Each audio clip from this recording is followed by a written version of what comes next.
Good morning, everyone. Dr. Jones and I are very excited to spend this next hour with you talking about feeding the world and protecting the environment. And one of my colleagues, which I am very blessed to be on part of the Nutrients for Life Foundation team, and I think you're going to hear quite a bit about them throughout my presentation, but it's Haley. And Haley, I'd like you just to say hello and introduce yourself and let them know how you're going to help us facilitate this summit. Sure, absolutely. So my name is Haley Sergey, and I am the Illinois Regional Representative for the Nutrients for Life Foundation. And I'm basically just going to serve in the background today. I'm going to do my best to answer all of your questions. So I'll be checking that chat feature as well as that Q&A box. As Lisa mentioned, it's easier probably for us to see the questions and not lose them in the chat if you go to that Q&A section. As we go along, I'll also be sharing some links. So if Tracy or John happens to mention a link, I'll do my best to put those in that chat box. And if you want, you're able to save that chat box in the end. So where you see where the drop down for the panelists and where the other members joining us here today are, you'll see 3 dots to the right, and you can actually save that if you want to. So it's just a little fun feature of Zoom. It'll allow you to save that, and I'll answer questions there as well as in the Q&A. I'll put up some links and I'll do my best. If I happen to miss something, feel free to email us. Email info@nutrientsforlife.org. And I'm looking forward to today's presentation. Thanks, Haley. That was great. And I do want to take a few minutes and share with you something from our entire team. We meet 3 times a week, and this was our discussion last week. We really want to hear your thoughts. In March, we were very surprised, as everyone else was, but I'm going to tell you, the Nutrients for Life team, we were prepared.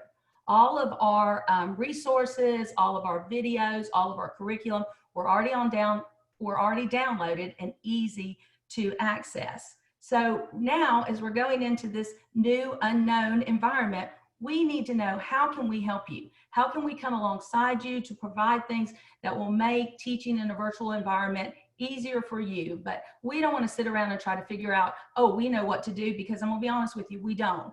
But if you will take your time and give us some input in the Q&A, we would certainly appreciate that. And it would be very helpful to us to be able to work forward in this virtual environment. So thank you.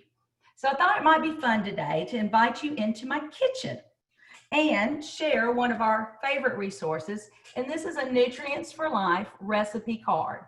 They're free to download on our website. And as you can see on the back, it has the recipe. Let me share with you what the recipe card says. The most important ingredient in every recipe is fertilizer, a dash of potassium, a pinch of nitrogen, and a sprinkle of phosphorus. Grew the apples for these cookies. Drawn from nature, fertilizer helps kids grow up healthier, live longer lives, because it adds nutrition and taste to the food we eat. So what we're going to do right now is look at some of our necessary ingredients. We have brown sugar, which of course comes either from sugar beets or sugar cane. And in order to grow those things, we need fertilizer. And the 3 main components of fertilizer, nitrogen, phosphorus, and potassium, are NPK. Same thing here with the walnuts and our raisins. Now here's something we like to demonstrate for students when we're doing an online lesson. Actually showing them the food. So we would take this recipe, and it is on your Q&A, just so you know the ingredients, how to do it. We would take this recipe and we would say, now, if I was going to bake these cookies and it called for 2 cups of flour, would I take this entire box of flour and dump it in there? And of course you wouldn't want to do that. That would be wasting. Well, this is the same way it is for the farmer. The farmer wants to use the exact right amount. 2 reasons. It's going to turn out better. It's going to give you a higher yield for your crops, and you're not going to be wasting any. So just like in the kitchen, the farmer is doing a lot of the same things that we're doing when we're baking cookies. And this would be a way that we would take some time and just talk to our students and try to bring that correlation between food and food being grown, and then the nutrients that are needed to grow that food. So I've already got I kind of did a little Rachel Ray thing, got everything ready ahead. So everything's already in the mixer, and I'm going to get that going while I start the PowerPoint presentation. And then hopefully we'll have baked cookies at the end.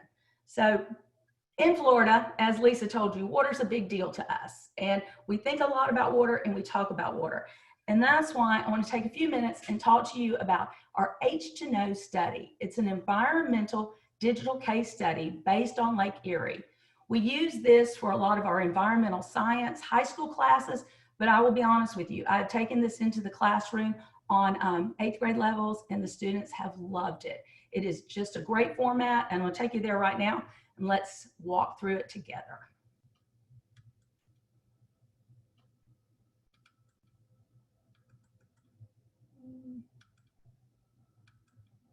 All right. So this is me, Tracy Baxter, H2Know study. All right. Once again, who are we? Who is this Nutrients for Life Foundation? Well, we're a foundation with the goal to provide science-based information to help educate people about the benefits of fertilizer. Pretty simple. Who do we partner with? The International Plant Nutrition Institute, the Smithsonian Institute, which we all are very proud of, the Fertilizer Institute, and Discovery Education. All right, I want to take a minute and take you to our actual website. When I went to work for this organization last July, I thought, well, they'll have some things available, I'm sure. I had no idea. So this is our actual website. I'm going to go under the For Teacher column, as you can see how easy that is to do. And then I'm going to click on Educator Resources.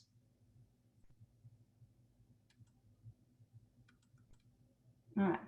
Now, I'm just going to quickly scroll through here. I want to highlight a few things.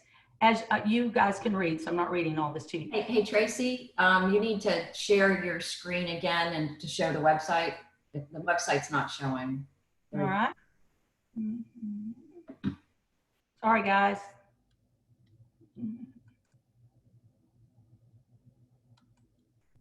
Is that working, Lisa? Yes. Okay, perfect, perfect. All right, as you can see, if you wanted to search any of your state standards, you simply click on this button, put in your state, and all the standards for our lessons are listed right there. These are just some of our many materials we have to offer. Here's what we'll be talking about today, the interactive case study. This is an interactive periodic table, flashcards, curriculum, Humanity Against Hunger game. I know I'm going quickly, but I'm going to encourage you to please go back and look at this on your own. Journey 2050, fabulous program. This is our nitrogen cycle, an interactive game. As you can see, our posters come in Spanish and in English, many of them. Here we have the nitrogen cycle poster. Once again, Spanish and English posters, posters for the periodic table.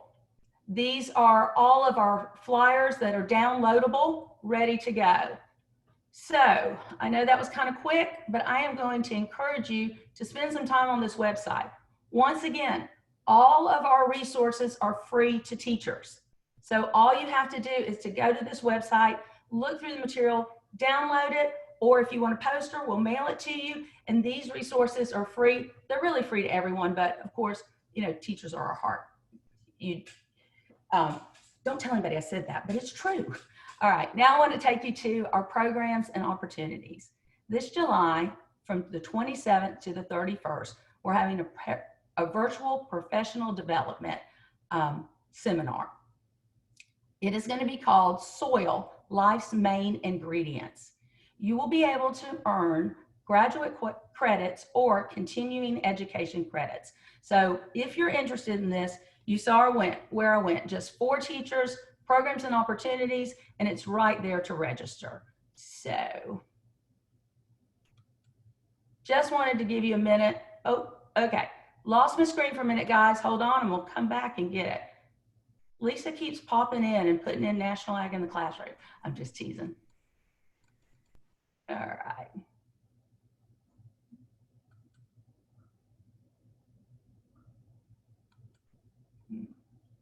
All right, so once again, take a minute and read this slide.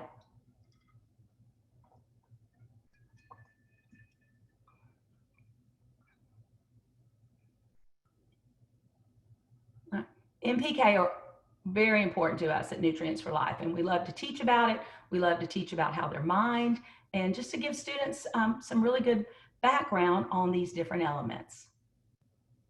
All right, now the case study we're about to begin. It is to challenge and to help find solutions and research related to our vital water resources in the classroom. We're extremely proud of this program. I'm going to let you read a quote from Jane Hunt.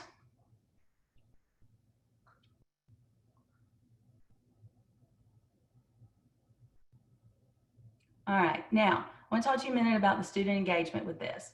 Students are going to be able to gather information about the problems of HABs, harmful algae blooms. They're going to be able to consider potential contributors and environmental factors. Students are going to be able to review data and research happenings in the field, and students will engage in discussions and activities related to effective solutions that will improve the water quality of Lake Erie.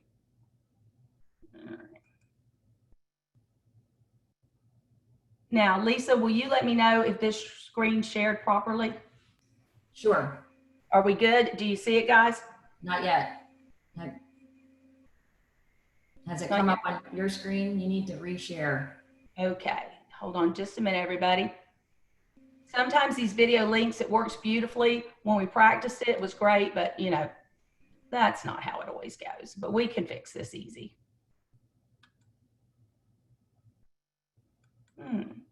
How's that, everybody?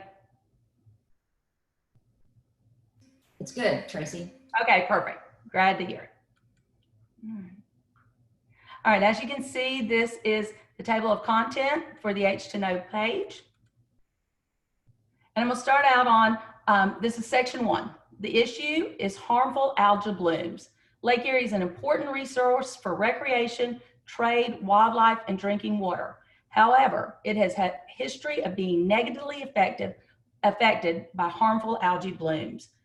This is a very short video that I'm going to share with you guys, but I think it really will explain what the Toledo water crisis really was like.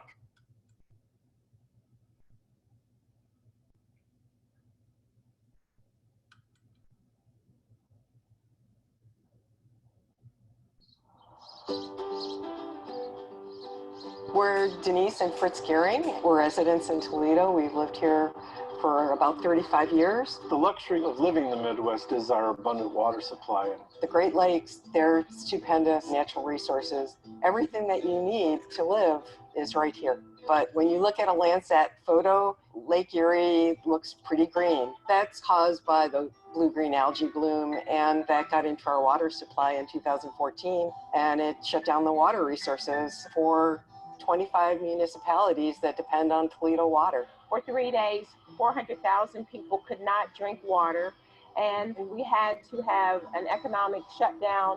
So it was a very touch and go situation. I was at the command center as we worked through how to get the testing done in order to determine when we could get the water delivered back to our citizens. It was scary for a few weeks because the experts were leading us to believe they didn't know how it was going to turn out and how long it was going to last.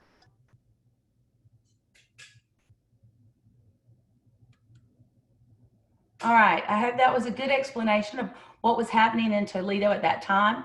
You can see we have articles from the New York Times, along with the importance of the lake and a glass of water. Experts in the field talking to us about what the situation was really like. We're going to talk about the history of Lake Erie. And then I'm going to take you over to section 2 here.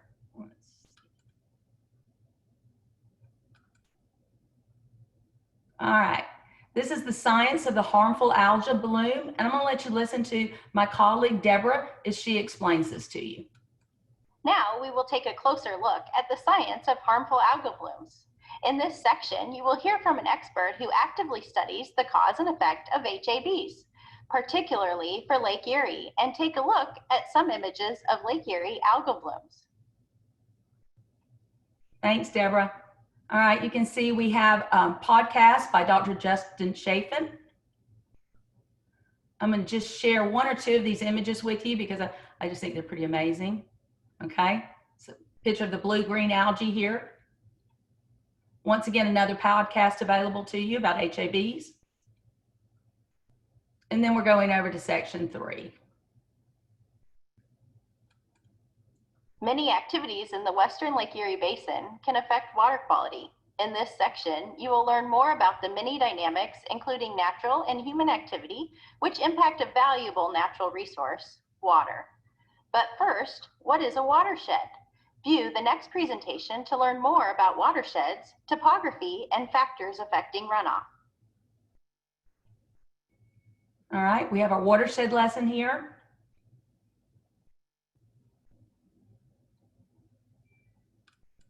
And my personal favorite is agricultural research and management practices. Researchers, farmers, and other partners are working tirelessly to combat the challenges related to water quality and algae bloom issues in Lake Erie. In section 4, we will discuss some of the research and management practices being implemented to balance farm productivity and the environmental footprint. Talking about our 4 R's, an overview of the 4R nutrient stewardship program, handouts, glossary, field practices, another video, talking about our sustainability goals, management practices in the field, how farmers are managing phosphorus, the risk of phosphorus runoff. We have materials, we have analysis, and we even have an on-field study in Ohio, consumers and phosphorus. And our final section will give you the wrap up to this program. Throughout the H2Know case study of Lake Erie, you have learned about a pressing water quality issue. Harmful algal blooms are a complex and multifaceted challenge. You now know more about the science and research related to HABs, and it is vital that our research continue. The issue has not yet been resolved, but progress is being made every day. It's time to put your knowledge to work with the final activity in this case study. Follow the directions listed, as well as any additional directions from your instructor, to complete one or more of the final activities in section 5, solutions and strategies.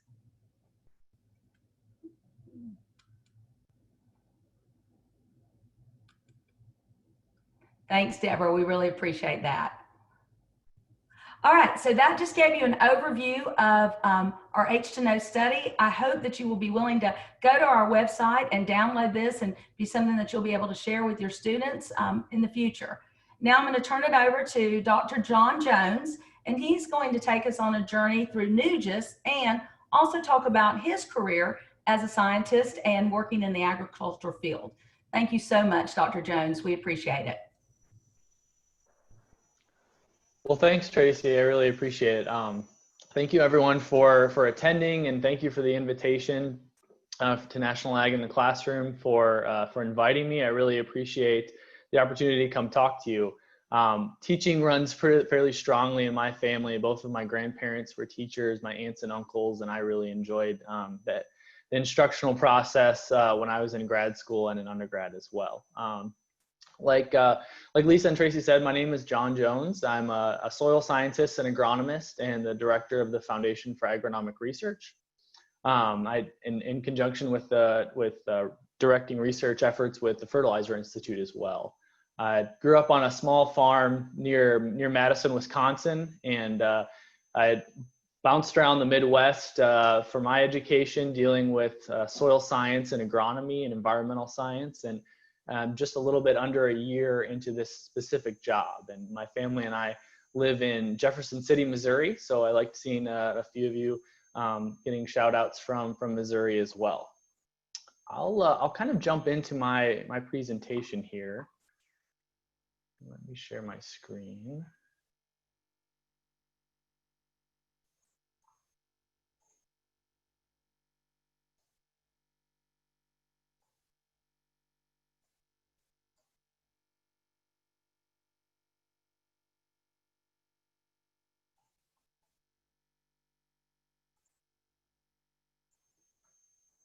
Okay, could I get a confirmation that the screen is available and you can see it all right? Yes, John, it looks good. Okay, perfect.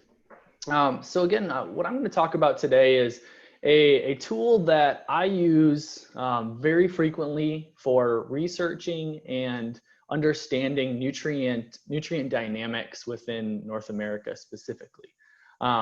It's a tool that kind of came out of a need for large-scale accessible data. But really where I think it comes into play in this conversation is that it's open access data that's available for anyone to download and utilize.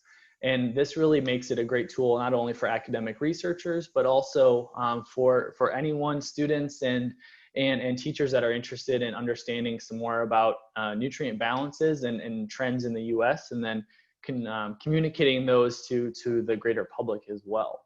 So I'll kind of talk about my presentation today will be really based off from a soil scientist or agronomist perspective, and how these tools could be used in the classroom as well. But just kind of to go over a brief overview of the Foundation for Agronomic Research. So I direct the foundation, again, in conjunction with research efforts with the Fertilizer Institute based out of Washington, D.C.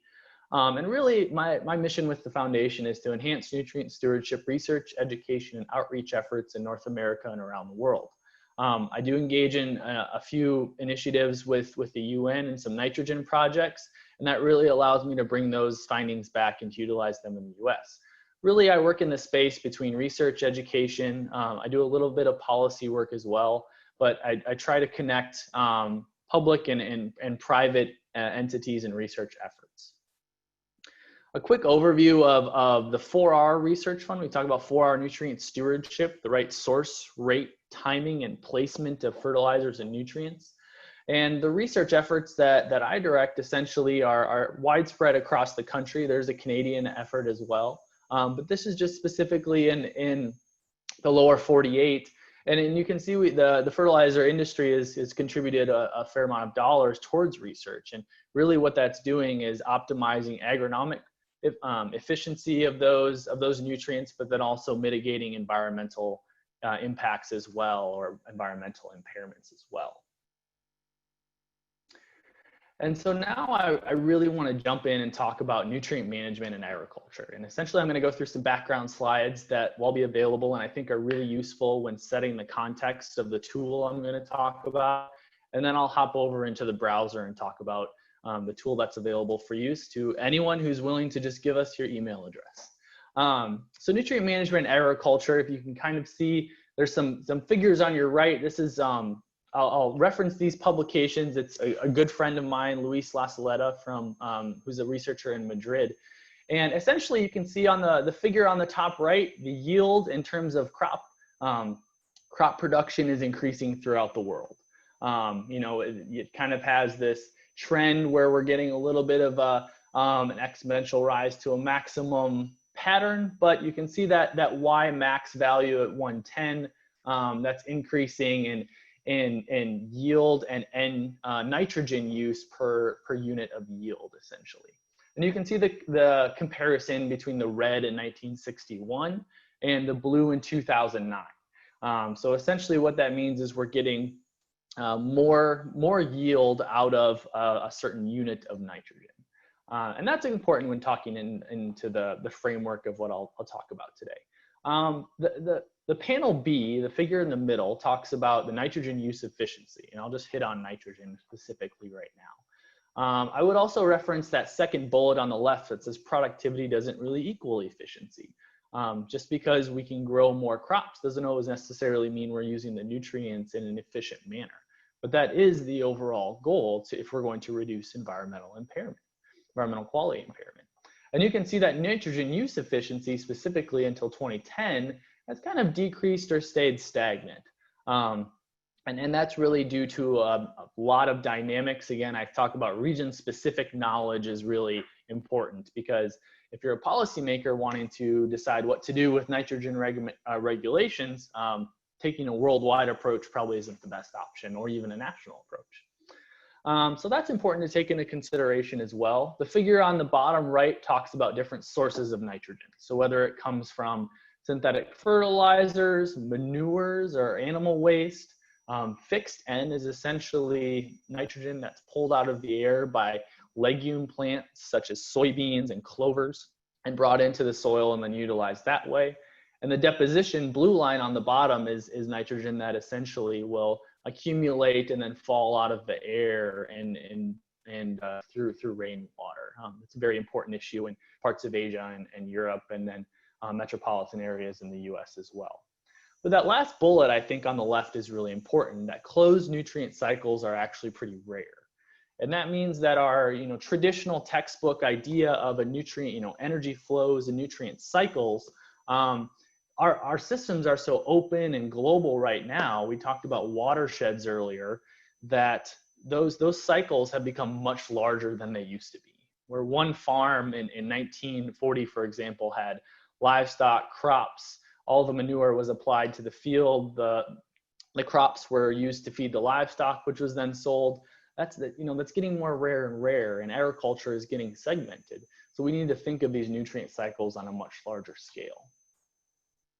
Again, a few figures. This is more for reference. I think it's a really great reference for different areas of the world. But again, we looked at that yield level for the whole world, but that's kind of, it's blanketing the specificity between regions. So we look at certain countries here and we see that there's different patterns, and I won't get into that too much. But what I really want to show is the three figures on the bottom that show Morocco, Benin, and Nigeria. And you see those circles that show nitrogen mining. Again, this is just specifically looking at nitrogen. And really that nitrogen mining is talking about that there's more nitrogen being taken out of the system than is being put into the system. And that's really important because that essentially leads to a resulting lack of soil fertility and soil productivity. But again, over applying can lead to environmental issues as well. If you look at, for example, the Netherlands and the trends that they show, red is 1961, blue is 2009. They've shown an interesting trend in yield, but then also they've essentially been applying so much nutrients that the Netherlands now has some very difficult nitrogen regulations to face. You can kind of see the USA, and on second down from the top left, we've taken kind of an interesting approach that we've become quite a bit efficient at using nitrogen in this case. And again, to put this in a global perspective, Y max again is yield per nitrogen yield per unit nitrogen, and you can see that we've changed quite a bit from the 2 decades in the 60s and 80s, or the 3 decades in the 60s and 80s up to 95 to 2009. There's a difference in the amount of nitrogen fertilizer that's being used, and so we need to manage that in a way that really makes a lot of sense for the whole agro ecosystem. So now I want to get into the tool that I kind of came to talk about, and that's the Nutrient Use Geographic Information System, which is a bit of a mouthful, so we call it NUGIS. And NUGIS is really an aggregation of data on county and watershed level nutrient inputs and outputs. So the amount of fertilizer, manure, nitrogen that's captured from the air of legumes, and then the nutrients that are removed with harvested crops. And again, we look at the time frame of 1987 to 2018 because that's the data set that's really available. Going back, it gets a little more difficult into understanding the distribution of fertilizer sales and things like that. The data is publicly accessible in tabular form, so it can be downloaded, and I'll show an example of what the downloaded Excel format looks like. And I think that is really the place where teachers come in, is that this is an excellent source of data to play with. I would argue that data scientists and crop modelers and soil science modelers are becoming some of the most important professionals within agriculture themselves. And this is a great tool for students to download and just play with the data. I think that's something that I wish I would have had when I was in high school, and even in my my early part of my undergraduate is just having these really clean data sets, just understand statistics and manipulations of numbers. I think that would be really useful. So that's kind of what that's my angle here, my selling point, where I think there's some real value here for educational purposes. And it's utilized by academic and industry researchers, stakeholders across the country, and then policymakers as well. And essentially when I manage and look at the data sets that come out of NUGIS, I benchmark them with other efforts to do similar analysis with the FAO, essentially UN FAO methods as well. So it's very rigorously peer reviewed as well. And a few bit of details about NUGIS. So you can see so it covers about 21 crops. Again, I talked about just really looking at the inputs of nutrients compared to the outputs. We cover 21 crops. That's not the total, obviously, amount of crops that are grown in the US. I'll add this all into the presentation that's submitted for review, so you guys can look at it later. But essentially, if you look at the National Ag and Statistics Service cropland data layer, that's what we use to identify where the crops are being grown. They have dozens and dozens of crops that are listed, but we really focused on the ones that move nutrients around the most. And then if you look at this table here, and I'll show you where that's available as well, essentially we talk about nutrient removal assumed per unit of yield. And really what that relates to is the amount of nitrogen, phosphorus, and potassium that is removed when a ton of apples is harvested, when a bushel of corn is harvested as well. And that's important when understanding the balances. So now I'll kind of move into assessing nutrient metrics. And I really enjoy looking at maps. And today I'll use some maps that are specifically looking at Minnesota because those are some that I created recently. But this, again, can be done throughout any county level.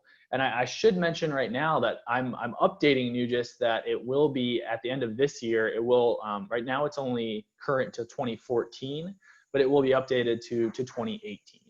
And so that's a considerable effort that's going on right now. And then we're improving some of the math that goes into understanding the metrics. But again, so I'll show you some maps specifically looking at Minnesota, but then they can be applied to any county or watershed level within the US. So for assessing nutrient metrics, we really need to talk about what are our target questions, right? Where are inputs distributed, nitrogen, phosphorus, and potassium? What are the amounts of nutrients removed from cropland? So after crops are harvested, how much NP and K is in the grain and is taken off, or the biomass or hay? And then I'm looking at the spatial and temporal relationships between the metrics. So this figure on the right, we're looking at the county level map in Minnesota.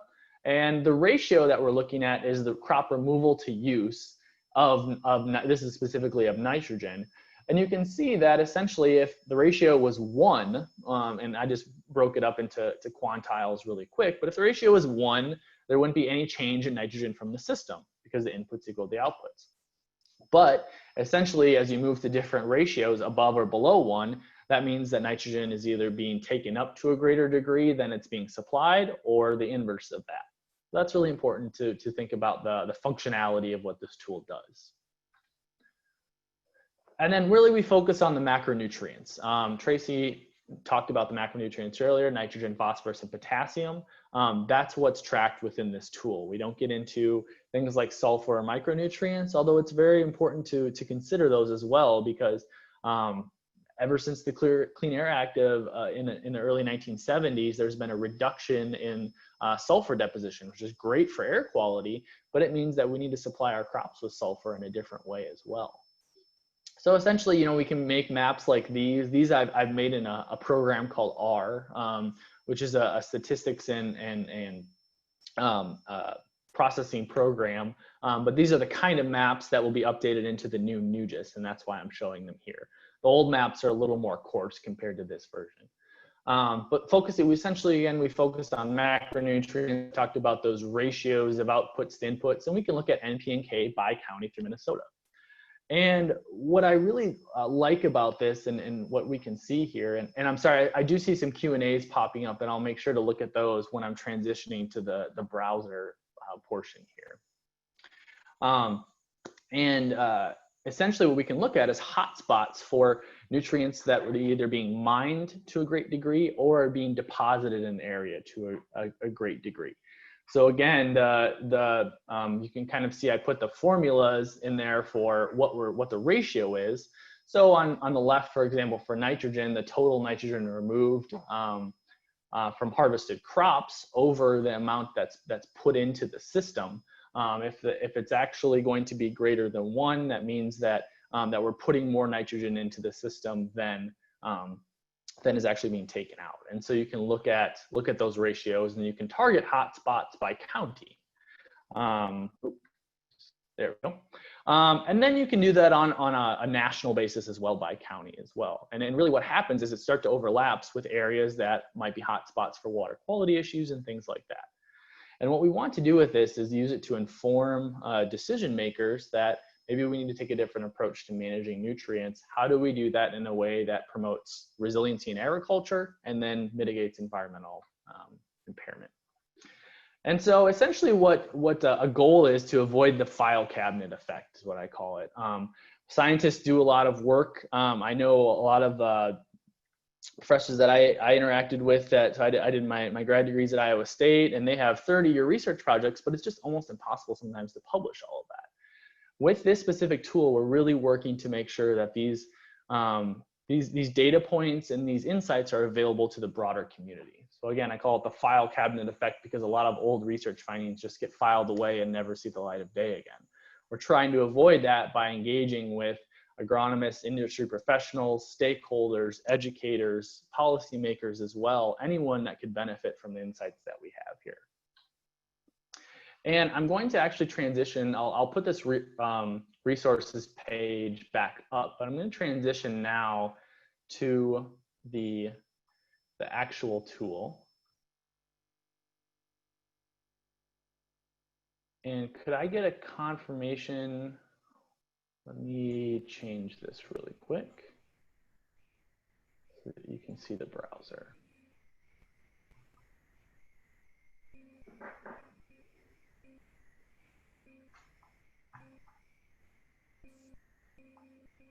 Okay, could I get a quick confirmation that you can see the browser up on the screen? Yes, we can.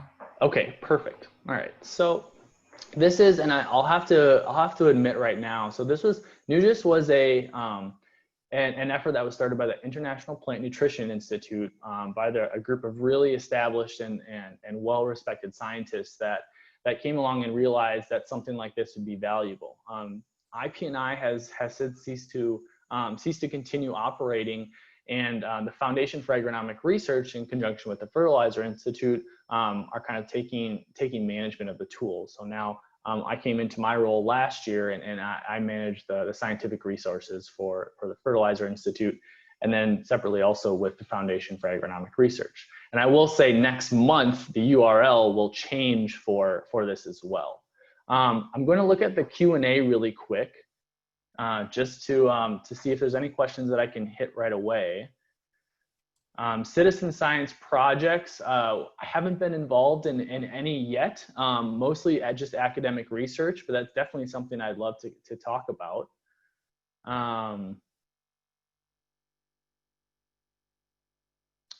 How common are crop rotations with legumes in Benin, Nigeria, and Morocco? So that's something I don't have a lot of insight in right now. I can try to get some information to you.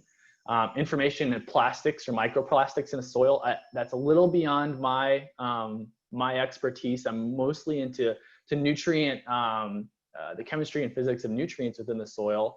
But I will put my information up at the end of the presentation, and if you shoot me a message, I can shoot you some links. And, oh, great. Any chance there's some scaled down versions or smaller samples with interpretations? That's yes, to a certain degree. So I'll show you where the data is available at the end here. I see from the Iowa Ag Literacy Foundation. But again, if I don't answer any of your questions right away, you can always get back to me. I will put my information out so you can get back to me. Oh, and one more question looking at lawn cares. That is something that we haven't taken into consideration. This is specifically for agricultural cropland. I do know and have seen a lot of studies where yard clippings and things like that can really play into water quality dynamics in urban settings.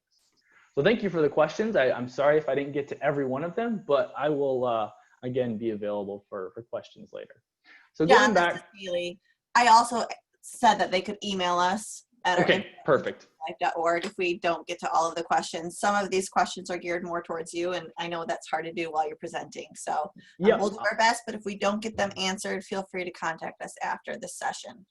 Definitely. Yep. I'd love to engage more. But I want to hit back and look at the tool itself. And again, this is the basic functionality won't be any different with the new update. Hopefully just some improved methods and essentially displaying abilities. So again, this is essentially the web-based tool. When you log in, and anyone can log in, you just have to create a free login. I'll use my information here. And you'll come to the home page, and really what you'll see then are some options for the methods that are used in this, some discussion of each method, what applications have been done with this data, references to the methods and reasoning behind why we did what we did. And then really the two output places where you get information are the interactive map and the tabular data. And Haley, can you see my cursor on the screen as well? Yes, we can. Okay, Yeah. perfect, excellent. That makes me feel better. So we're just going to jump right to, well, let me go to the tabular data first, because again, that's where I created those maps out of, and where your students would have availability. So again, it's a very simple page. The tabular data is in Excel format, and essentially this is the description. Again, HUC 8 is a certain size of watershed, and then so there's essentially watershed and county level information. And really what you can do then is click on one of the links and download the information in tabular form in an Excel sheet. And I'm going to very quickly new share. I'm going to share this Excel screen, and can you see the Excel sheet all right? Yes. Okay, perfect. So again, it's a very large file, but I just want to show the structure of it and show you what's available on the website. So if you look at, and I'm not going to go into details on every single column here because that would take a long time, but I gladly set up a time to do that later. So essentially you have your years, I said starting in 1987, different codes and location names. Again, you can look at counties by state and things like that. This is just the HUC 8, so this is specifically by watershed. But again, there's all these metrics for nutrient use, and they're defined in the methods section within the web page. So again, I'm not going to go into this right now, but this is essentially what would happen if you downloaded it. If you download the county level data, essentially you'll have a state, county, and something called a FIPS number. It's a standardized identifier of a county. But that's what you can use to do all kinds of really cool data manipulation and stats running. This is probably one of the most comprehensive data sets that's available within the U.S. right now for something like this. And I'm going back to sharing the browser.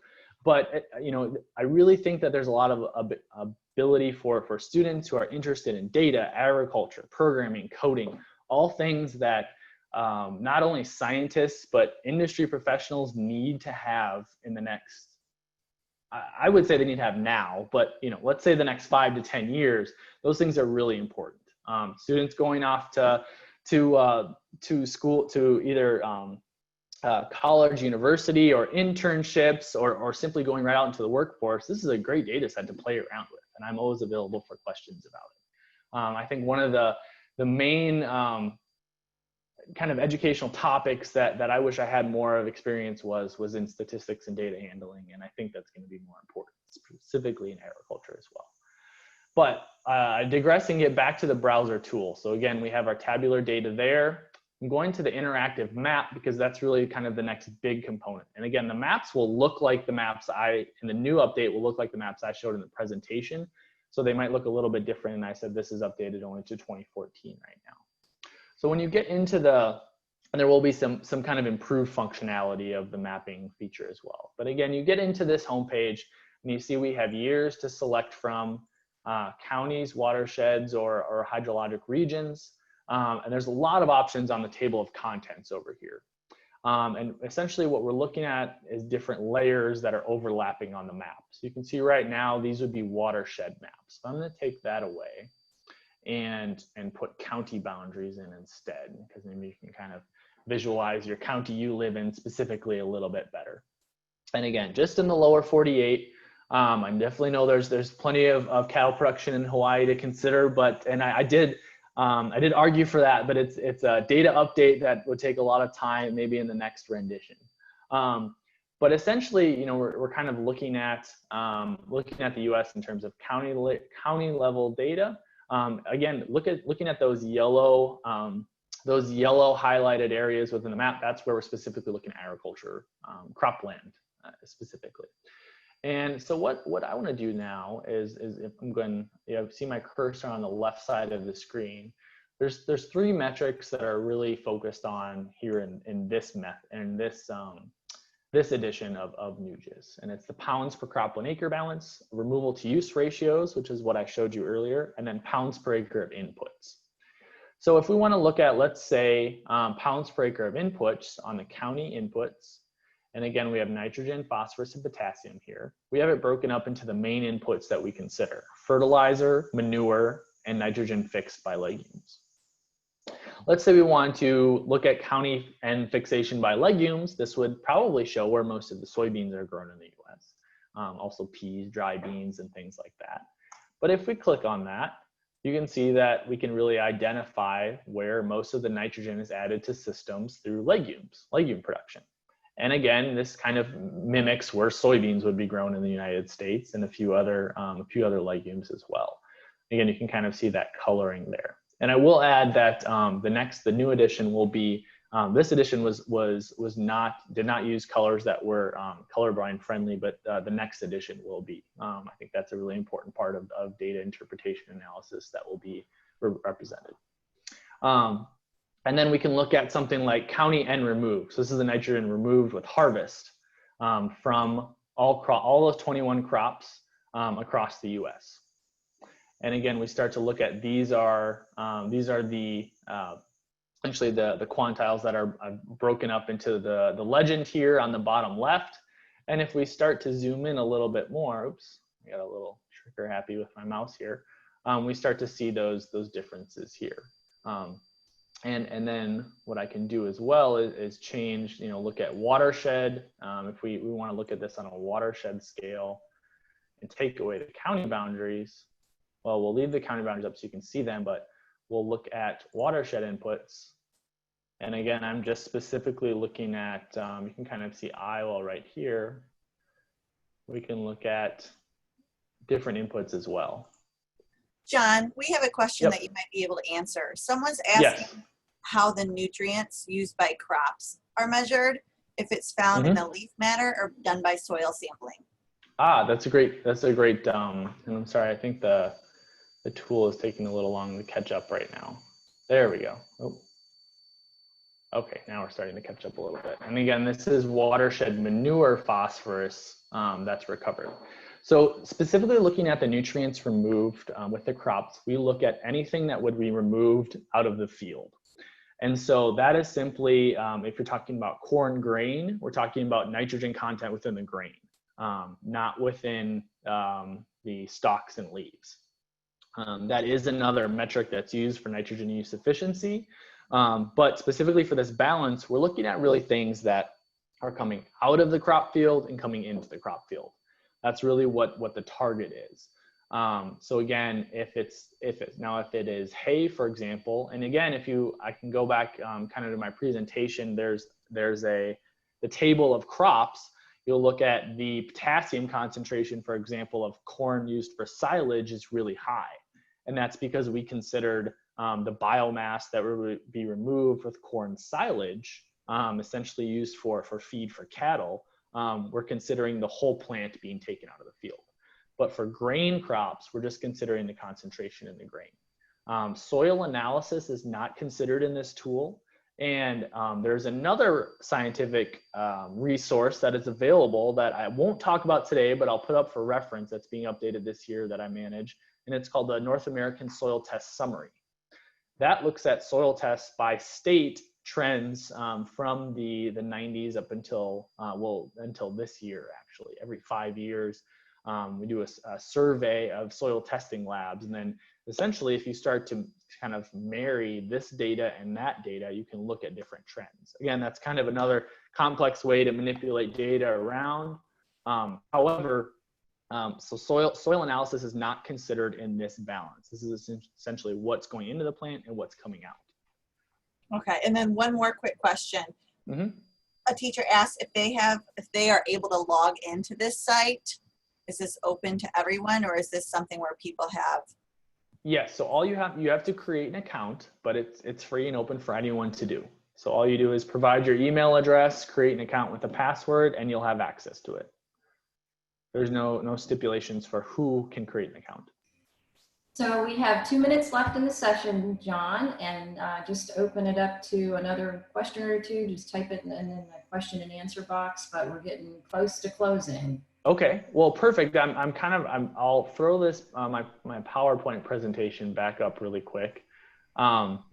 And so here are the resources for reference, and don't worry about writing them down or getting them really quick, because I'll make sure that this is available to everyone.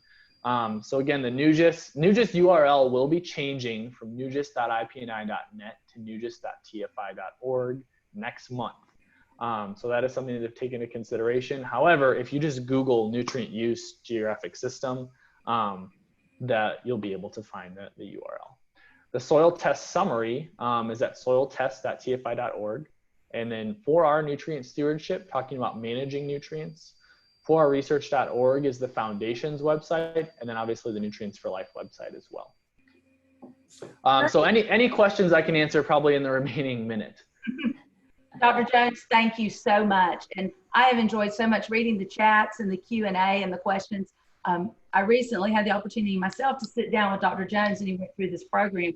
And as a former science teacher, my mind was going exactly where you were. So many ways that we could implement this into the classroom through math, through science, through AP, through careers. And it got me very excited about bringing something like this to our students. So we have loved this opportunity. Thank you so much, National Ag in the Classroom, for allowing us to do that. And once again, I do want to say we are having a virtual workshop. Please go to our website and consider signing up. And Dr. Jones will also be one of the panelists for that, and he'll be presenting there. So thank you. Thank you all so much. Oh, thank you, Tracy and John. Bravo. And we will get word out and promote your professional development in July as well. So thank you, attendees, for joining us this morning. Tracy, John, you did a great job, and Haley as well.